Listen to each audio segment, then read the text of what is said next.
बहुत स्पीड से जमीन बिक रही किसान की। जी जी। व्यापारी जमीन ले रहा, बैनामा करवाता है एग्रीकल्चर में और फिर करता है उस पर दीवार। जी ये दीवार तोड़नी पड़ेगी जी।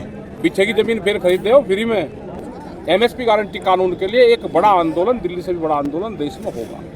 ना एमएसपी लागू है ना उस पर खरीद है। हमने कहा कि एमएसपी गारंटी कानून जो भारत सरकार ने रेट अभी निर्धारित कर दिया एमएसपी का, व्यापारी उसके कम पे खरीद ना करें, एक कानून बना दो। एक पीढ़ी आंदोलन के लिए तैयार कर दो, घर से एक आदमी जी। तो आंदोलन में एक परिवार 10 दिन दे दो, 20 दिन अपने खेत का काम करो, तो ये किसान की जमीन बच जाएगी। आंदोलन करने छोड़ दिए भाई, आंदोलन 72 घंटे का कोर्स देना पड़ेगा पहले। जो अधिकारी काम नहीं कर रहा उसके यहाँ पे 72 घंटे का कम से कम धरना दिया जाएगा। एक दिन का नहीं, 6 घंटे का नहीं, 72 घंटे।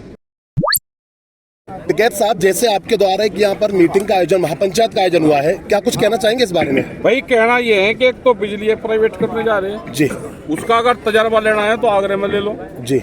एक जमीन को बहुत स्पीड से जमीन बिक रही किसान की। जी जी। व्यापारी जमीन ले रहा, बैनामा करवाता है एग्रीकल्चर में और फिर करता है उस पर दीवार। जी। ये दीवार तोड़नी पड़ेगी जी। पीछे की जमीन फिर खरीदते हो फ्री में। बड़ी साजिश रची जा रही है। आप देख लो, हाईवे की जमीन बची नहीं किसान जी। एमएसपी गारंटी कानून के लिए एक बड़ा आंदोलन, दिल्ली से भी बड़ा आंदोलन देश में होगा जी।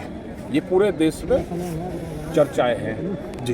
बिहार का किसान जैसे बर्बाद कर दिया, वहाँ पे 800 रुपये से और 1200 रुपये में धान की खरीद होती है। क्या यहाँ पे चावल 8 रुपये किलो मिलता है किसी को? यही हाल वहाँ पे मक्का का है। जो पूरे देश को मक्का की सप्लाई होती है और जो जितने भी हमारे पॉपकॉर्न ये बनते हैं, ये बिहार में ही वो मक्का पैदा होती है। लेकिन वहाँ के किसान को 14 रुपये 12 रुपये किलो से ज़्यादा का भाव नहीं मिल रहा। तो इसीलिए बिहार को सबसे पहले वहाँ के किसान ने छोड़ा। जो यहाँ पे मजदूरी करने आते हैं ना, वे सब किसान हैं वहाँ के। वहाँ पे मंडी खत्म कर दी। यही नया एक ड्राफ्ट लेकर आए हैं और उसमें कहा है कि मंडी के बाहर खरीद कर लो। तो 10-15 साल में मंडियाँ हमारी सब नीचे आ जाएगी, खत्म हो जाएगी, उसके स्टाफ रिटायर हो जाएंगे, मंडी खत्म हो जाएगी। और इनका प्लान है कि मंडियों की जगह को 500 मीटर से 1000 मीटर 800 मीटर बेच के प्लॉट बनाकर उसको पट्टे उस पर 99 साल की लीज पर देंगे, मूल्य बेचे भी नहीं। और वो जाएगी किस चीज को, वो सब पता है किसको जानी है, वो सरकार के लोगों को ही जाएगी। सरकार की नीति तो ये है कि जिस तरीके से एमएसपी वगैरह लागू कर रहे हैं, इससे किसानों को कहीं ना कहीं फायदा होगा। क्या कहते हैं इसमें? कहाँ कर रहे हैं?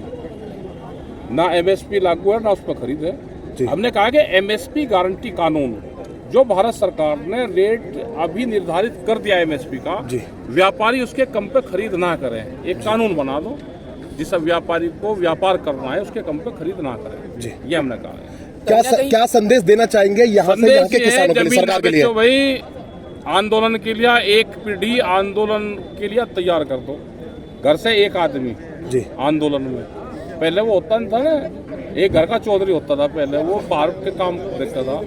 तो आंदोलन में एक परिवार 10 दिन दे दो, 20 दिन अपने खेत का काम करो, तो ये किसान की जमीन बच जाएगी। कहीं ना कहीं किसान अधिकारियों के लगातार चक्कर काट रहे हैं, अधिकारी किसानों की बात को नहीं सुन रहे। इस स्थिति आंदोलन करने छोड़ दिए भाई, आंदोलन 72 घंटे का कोर्स देना पड़ेगा पहले। जो अधिकारी काम नहीं कर रहा उसके यहाँ पे 72 घंटे का कम से कम धरना दिया जाएगा। एक दिन का नहीं, 6 घंटे का नहीं, 72 घंटे। ठीक है, धन्यवाद सर।